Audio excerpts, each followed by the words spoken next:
100 रोटी वाला ससुराल। सुनो जी, मुझे तो शीतल की बड़ी फिक्र रहती है। उसका ध्यान तो बस घर के बाहर दोस्तों के साथ घूमने फिरने में ही रहता है।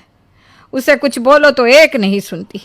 मैं तो कहती हूँ इसकी जल्दी शादी वादी करवा दो, वरना लड़की हाथ से निकल जाएगी। तुमसे ज़्यादा चिंता है मुझे शीतल की शादी की। कल ही वो रामपुर वाले मौसा जी को फ़ोन भी किया था। बता रहे थे एक लड़का है नज़र में। उनका अपना घर है और लड़का भी अच्छा है। अरे तो फिर बस बात चलाओ ना, एक बार देखे तो सही लड़का और घर बार कैसा है।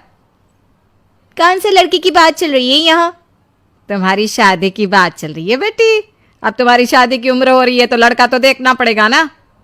उफ़ो, मुझे अभी नहीं करनी शादी वादी। ये तो मेरे खेलने कूदने के दिन है। बहुत खेल कूद ली तुम। अब घर के काम धाम सीखने की कोशिश करो, समझी? ससुराल जाकर हमारी नाक मत कटवा देना। सब्जी काटनी तो आती नहीं इसको, तो नाक ही कटवाएगी। अरे मैं इसे शादी तक अच्छे से सब सिखा दूंगी। आप तो बस उस लड़के से इसकी शादी के बाद चलवाओ। कुछ दिनों बाद कुणाल और उसकी माँ शीतल को देखने घर आते हैं। कुणाल दिखने में बड़ा ही स्मार्ट होता है। शीतल तो उसे देखती ही रह जाती है। देखो जी, हमारी कोई डिमांड तो है नहीं, बस हम चाहते हैं कि लड़की घरेलू हो, घर के सारे कामकाज संभाल ले। अब आपके परिवार में तो बस 3 ही लोग हैं, पर हमारा तो खूब भरा पूरा परिवार है। बाकी हमें लड़की के घूमने फिरने दोस्तों से मिलने से कोई दिक्कत नहीं है। घर का काम करने के बाद जो चाहे सो करे। अरे वाह, ये तो इतने बढ़िया लोग हैं। लड़का भी इतना स्मार्ट है और ऊपर से इन्हें मेरे घूमने फिरने से भी कोई दिक्कत नहीं है। हे भगवान, तूने तो बिना मांगे ही मुझे सब दे दिया। बताओ जी, और क्या चाहिए हमें? हमारी तरफ से तो रिश्ता पक्का है जी। बस फिर तो हंसी खुशी शीतल और कुणाल की शादी हो जाती है। शीतल मन ही मन बड़ी खुश होती है और उसी खुशी के साथ वो अपने ससुराल में कदम रखती है। आओ बहू, तुम्हारा अपने ससुराल में स्वागत है। ये मिलो अपने परिवार से।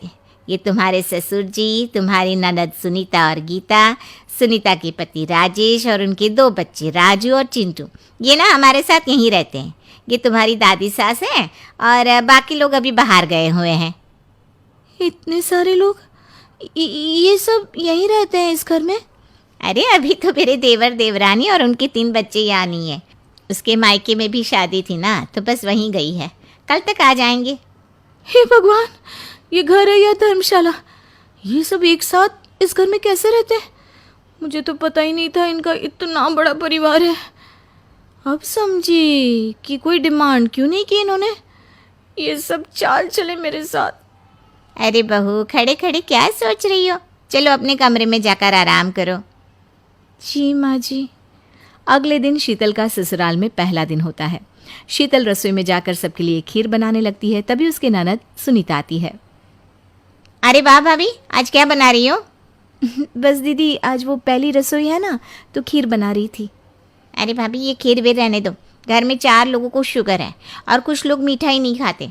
आप ना सीधा खाना ही बना दो। क्या फ़र्क पड़ता है, मीठा बने या नमकीन? बस बहू के हाथ की पहली रसोई होनी चाहिए ना। जी दीदी, तो फिर मैं खाना ही बना देती हूँ। आप बता दो खाने में क्या बनेगा? बस सिंपल सी कोई सब्जी बना दो, जैसे आलू गोभी या आलू मटर, और उसके साथ रोटियां सेक दो। हमारे परिवार में अब तुम्हें मिलाकर पूरे 20 लोग हो गए हैं। 15 बड़े और 5 बच्चे। बड़ों की 6 और बच्चों की 2 के हिसाब से रोटी बना देना।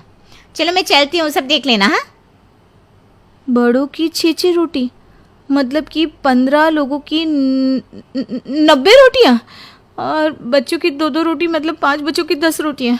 90 और 10 मतलब कुल मिलाकर 100 रोटियाँ। हाय, मैं तो मर गई।